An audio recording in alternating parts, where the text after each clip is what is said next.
Hi, I'm Rachel, and this is my 2026 BookTube Prize Quarterfinals Ranking video.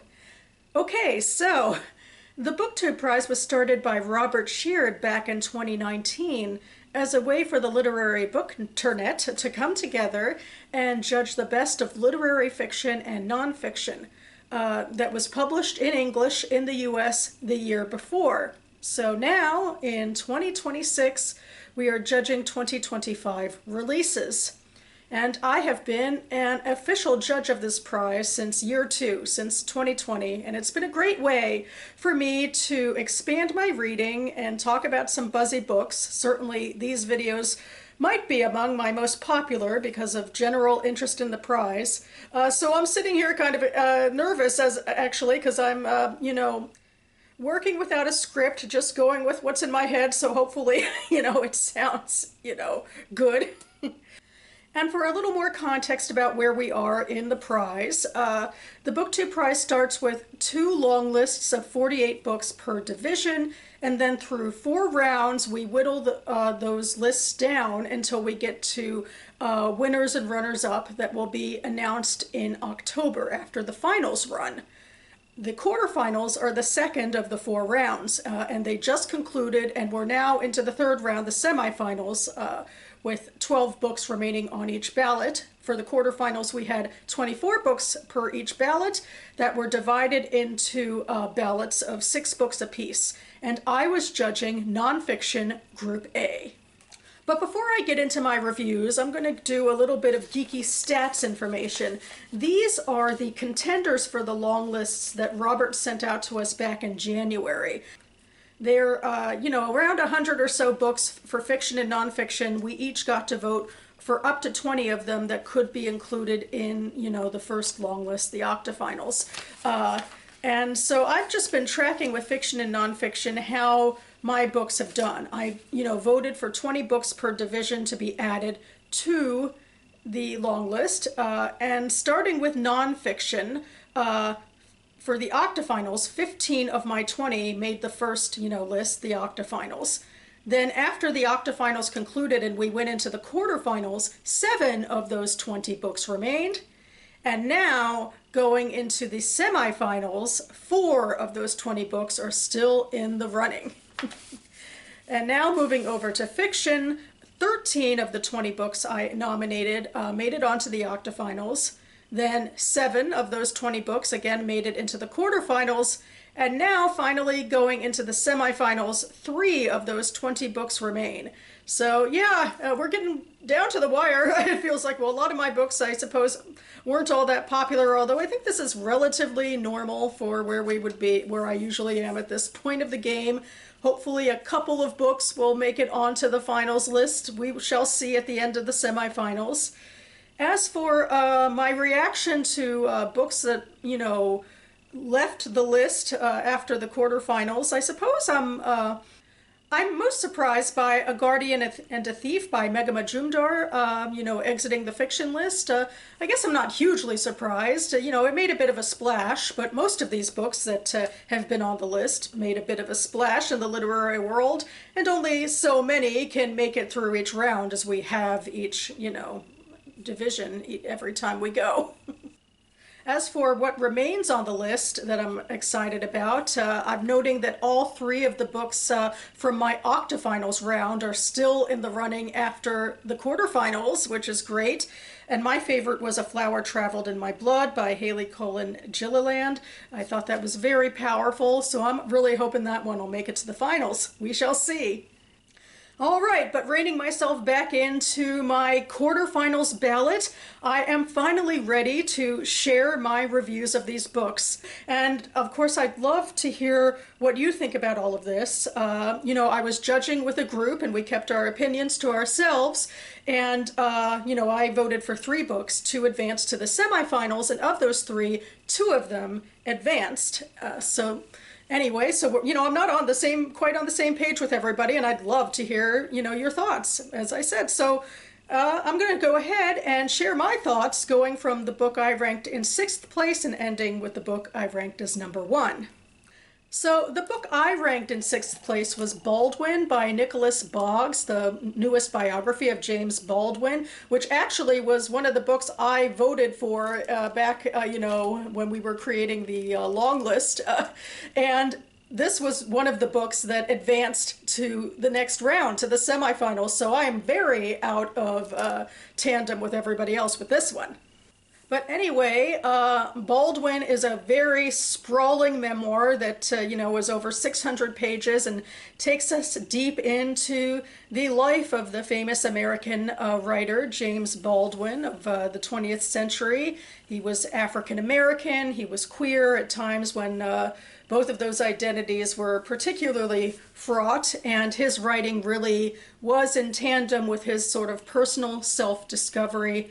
And my understanding of what really makes this particular biography pop is that Boggs didn't pull any punches with the intimacies of Baldwin's relationships with men. They're on the page. They're, obviously emotionally very important. And then so we go through sort of relationship to relationship and how, being in certain places and with certain people fueled some of Baldwin's writing as he went through his career. And then we, of course, track his sort of political reality about how he becomes more politically involved and how his opinions about sort of broader culture change along the way as well. And I guess what I struggled with the most is I did think the writing was very dense, and I think I took the longest amount of time to get through this one book. And otherwise, and the very end of the book, another thing that Boggs does, I think, is he, inserts himself because he personally goes to find out more information about Baldwin's final lover in the final years of his life. And I do get the feeling from some of the writing that Boggs was a little too close to the subject and that maybe he was making some excuses for some of Baldwin's behavior. I think that comes up in, one or two of the, professional reviews as well. Though, of course, overall, this, book, it's been complete raves across the board by professional reviewers, and I myself am just really grateful to have read it and to have learned more about this really important literary figure, because this really is my first huge deep dive into the writer. So I can understand, there's an emotional resonance and there's a lot of just factual information that this book covers as well. And yeah, I'd love to hear other people's thoughts about it. I'd also, mostly come out of this book, feeling a bit humbled about the fact that I really need to read Baldwin's original writings. I haven't actually done that. I'm wondering, if I should be slotting in a readathon or something like that, because certainly now I have a little more context. And I imagine I also would have enjoyed the book more, I suppose, if I'd read Baldwin's works earlier, but certainly Boggs gave us enough information that I now have some understanding of the major works. So there's that.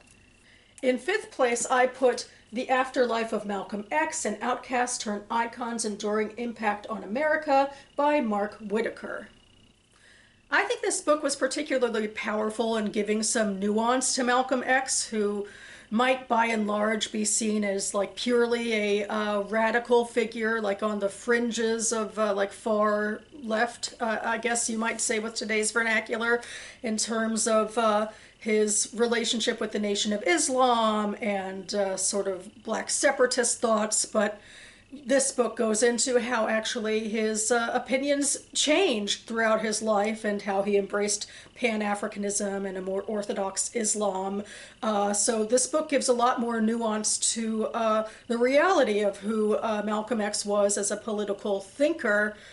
And of course, he ended his life in deep conflict with the Nation of Islam and with the head of the organization at the time, Elijah Muhammad. And this book goes into the assassination, and part of it goes into, who was pegged for the crime and the fact that throughout the years there was a lot of pushback about finding the wrong men and that innocent men were in jail for it. And we follow through that journey about, two of the people who were in jail for his murder being pardoned. So that's part of it, which actually doesn't really jive for me with what I thought this book would be about. I thought it would be less about Malcolm X's personal biography and the biography of his murderers and with people directly associated with him, and more about his enduring legacy. And that's in here as well. The way that writers and filmmakers and other artists and political thinkers used inspiration from Malcolm X's life to, build the movement, the civil rights movement, I guess I could say in a broad way, into the future. And so that was part of the book, but I thought that also it went in other directions as well. And so I guess what I struggled with the most in this book is that it felt disjointed, in its message and its narrative. So I enjoyed what I learned, and I enjoyed the reminder of the complexity of Malcolm X, the man, but I feel like it wasn't quite what it claimed to be ultimately. In fourth place, I put Not My Type, One Woman versus a President by E. Jean Carroll. And I almost feel bad for putting this in fourth place because the writing in this is just so unique and so humorous. E. Jean Carroll knows who she is, she's distinctive, and it comes forward on the page. And, frankly, that is always kind of uplifting to hear, especially from somebody who suffered from a sexual assault. But in general, it's nice to, have people like that in the world. She has a dry sort of humor. She has, a particular sense of self and of what interests her in the culture. And I listened to this on audiobook, and I even read reviews by professional reviewers who I think usually might be the type to look down on audiobooks. But, her performance of the book is so engaging in and of itself that it's just worth a listen to as well. So yeah, I really did enjoy the book. I mean, I guess sometimes it could get bogged down. I mean, because what we really are following in this book primarily is E. Jean Carroll's defamation trials against Donald Trump in the last couple of years, where she sued him and won for defaming her. And so some of the background to this case is that in 1996, E. Jean Carroll alleges that Trump sexually assaulted her in a department store. And at the time, she decided not to press any charges and wanted to move on with her life. So we're in the time period now that she can't press criminal charges, but she could do civil for defamation, as Trump was denying her and disparaging her, and that she was able to claim it had an impact on her life and on her career. I feel like it's an important, uplifting voice to read right now about speaking truth to power, especially as even in the current moment, President Trump is trying to use the DOJ against E. Jean Carroll again. So it feels like the struggle isn't quite over, but I'm glad that her book is out there in the world. It's just, I really liked, I suggest all of the books on my ballot. The only reason I didn't quite, put this into the top 3 spot is because, the other books made me, impacted me in maybe more thorough ways. But I also, I didn't very much enjoy reading this book, even the dry parts of it in terms of the trials, which by and large E. Jean Carroll talked about in such a unique way. In third place, I put America America, A New History of the New World by Greg Grandin. So this is a book that I voted to advance, but overall did not advance in the BookTube Prize. And this was the largest book on my ballot, about 630 pages without the notes, a sweeping history of the Americas, both the United States of America and then what we would call Latin America, Mexico through Central and South America, a little bit less of Canada, I'll say, but it is a sweeping 500-year history, starting with the conquest, first the Spanish conquest, and then the English conquest of the Americas, and how the different conquests in different places and the different experiences that the Europeans had with the native populations had different effects on how history continued forward in Latin America versus the United States. And yeah, we then go throughout the next 500 years into various politics, into the creation of nation states, and into the impending wars, and up through the world wars, and then through the Cold War, and finally Grandin has commentary on the current state of the political world. And I very much enjoyed this book because I think it did give a deserved argument about seeing the United States of America in context with Latin America, which I think is something that isn't usually fully considered, or at least I haven't fully considered it before. There's, I guess there's a sense of individualism in the United States where we set ourselves apart, and I really do appreciate this book for reminding me of how our histories are intertwined, how in large part they started at the cusp of the modern era and the clashes and introductions of these two civilizations of the old world and the new world. But anyway, Grandin goes forward to posit the thesis that Latin America's history predisposed them to be more humanist, and America's history predisposed them to be more militant. And I think he makes a pretty strong case for it. I would argue maybe sometimes it's a little bit reductive, a little bit simplistic. I may also point to a New Republic review that really intrigued me. It was a little more mixed about how Grandin was a little too easy, perhaps, on the leftist authoritarian governments that took hold in parts of Latin America sometimes. But otherwise, you know, there are obvious truths about the CIA's interference, particularly, you know, I think it started when nation states were being born, and about how the United States wanted to position itself against Europe. And then it culminated post-World War II with the rise of communism and just the anti-communist sweep in America and in the United States. And I'll mention that in this book, liberation theology comes up again, which I talked about a lot in my Octafinals as well. So I do think there was a lot about this book I really appreciated, although I do think also I am a bit hesitant with some of Grandin's more broad pronouncements, and especially at the end of the book where he's making, you know, broad sweeping statements about world affairs. And it particularly stands out to me because he did not write a 600-page treatise on how the rest of the world developed. And so sort of his pronouncements there, I think, are a little more facile. So those are some of the reasons why I actually struggled too with putting this book at number 3. And I thought maybe I wouldn't, but I was also very taken with the arguments he did make that made sense to me in terms of, you know, U.S. and Latin American history. So ultimately, I decided to put it at 3, but I'd love to hear from my fellow judges about what they thought of this book as well. In my second place, I put Is a River Alive by Robert Macfarlane, which is exactly where I put this book when I read it for the Octafinals a couple of months ago.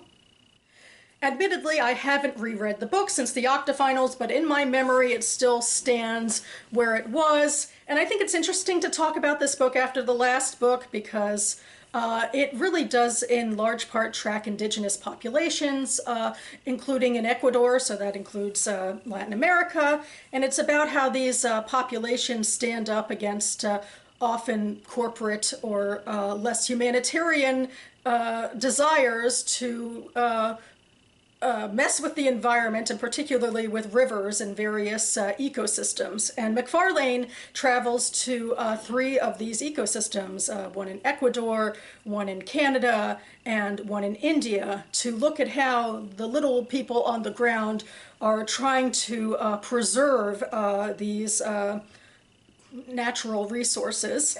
And it also goes a bit into, I think, a spiritual element, which works for me personally.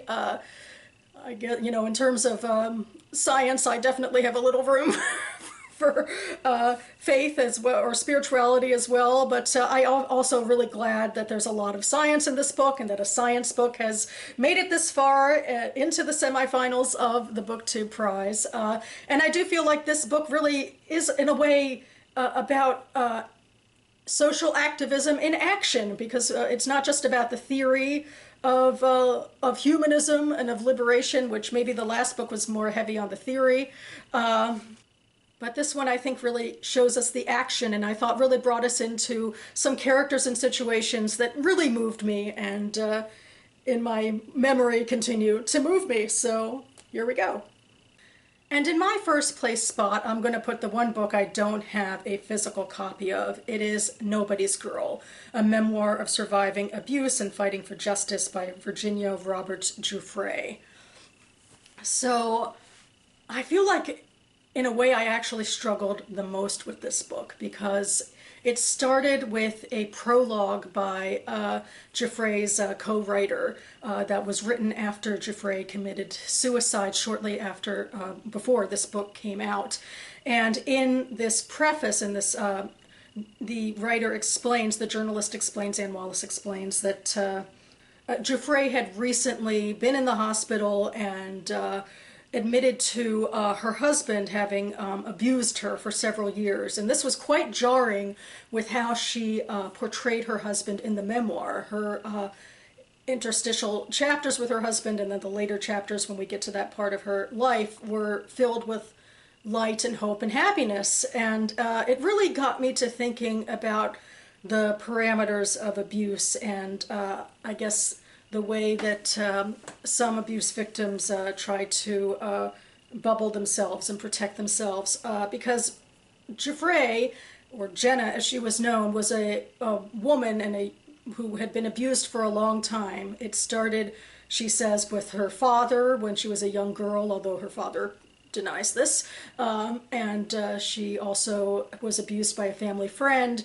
And this led to behaviors where her parents put her in a correctional facility, and which was abusive as well. And she continued, before even meeting Maxwell Ghislaine and Jeffrey Epstein, to be in abusive relationships with older boys to men. So this, in fact, you know, it was a big part of why she was groomed by Ghislaine and Epstein, was because they knew that she had this background, and that when they started abusing her, she had, by this point, at least she explained in her memoir, accepted this as pretty normal behavior. This is what she would expect from men, especially, just to value her for her body. She, you know, her mind was kind of rebelling against this, that she wanted something better for herself, but she really wasn't able to find it. So Giuffre's background with Epstein is that she had been working at 16 at Mar-a-Lago. She was recruited by Maxwell, who, you know, was close associate of Epstein, to, you know, be a in-house masseuse for him, which then quickly turned into a sexual relationship, and after that turned into a trafficking relationship. And they lived like that for a few years. And, you know, Giuffre had a home outside of Epstein's orbit, although she was largely at his beck and call, and that they, you know, went traveling around the world, and she, you know, met famous people, and so it almost had a glamorous appeal to it. And so at that time, it seemed like she was somewhat contextualizing what was happening, although she was also heavily using drugs to try to deal with it. And so I was thinking about that as I was also reading about her her later experience with her husband, which she never grappled with on the page, because she just didn't grapple with as she was writing the memoir. And I mean, I don't mean to compare the relationship with her husband to Epstein too closely. I don't think they're quite the same, but I do think it's a fascinating and very unnerving look into the mind of how somebody might deny patterns in their life. Should all of this be true, which Wallace says she, you know, vetted everything she could. And yeah, so it takes us in large part, a lot of it focuses on her years with Epstein and Maxwell, and then through the way that she finally escaped, which actually very deeply involved her husband. They met and married after 10 days, and really very much seems like because she wanted to get away from Epstein. And then, you know, for a while, she's just trying to find a normal life, have children, and then Epstein is caught by, you know, called basically by one of his victims who told their parents what happened. And then the escalation to a trial and to, you know, Giuffre's involvement in it continues upward.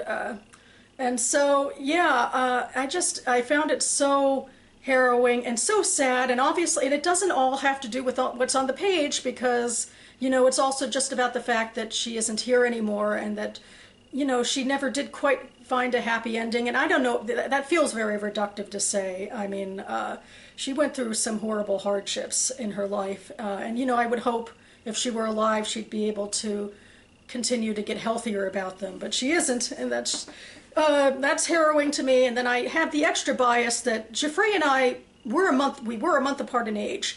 And so all of the cultural references that she had as an American growing up in the 90s and the thousands were mine. And the songs she was listening to I'm familiar with, and just all of the references. So it, you know, I worry, you know, I have some bias, I think, with this book, but I don't know how it would necessarily be seen in the broader world, except it has been very popular and it's still in the BookTube Prize.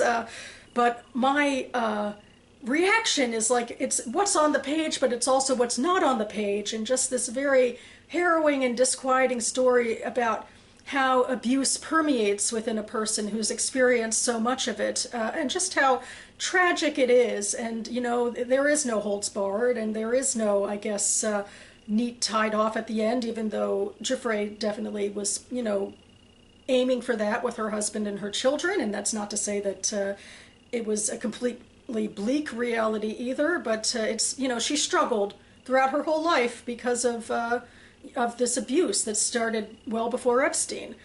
So I just feel like there's something very painful and real to glean out of this book about how abuse affects people, and I feel like I've been haunted by the book ever since I read it as well, and I would hope that it brings some sort of meaning to everybody who does read it.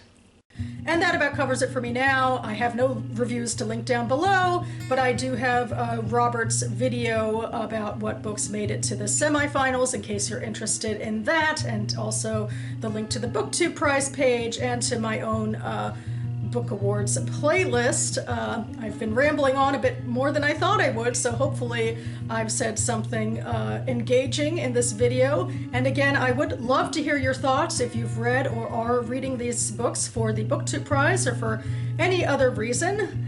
Well, expect me back on this channel in the next couple of days to wrap up the final part of my May reading, the Maybe Midrash Readathon that I announced earlier that month. Stay tuned.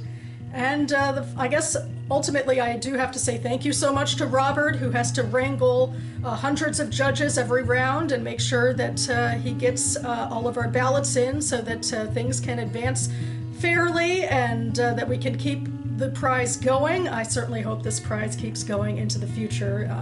I am taking off reading for the semifinals, which I've done every year since I've been officially involved, but I'm very much looking forward to coming back for the finals. And in the meantime, thanks so much for watching, everyone, and I'll see you next time.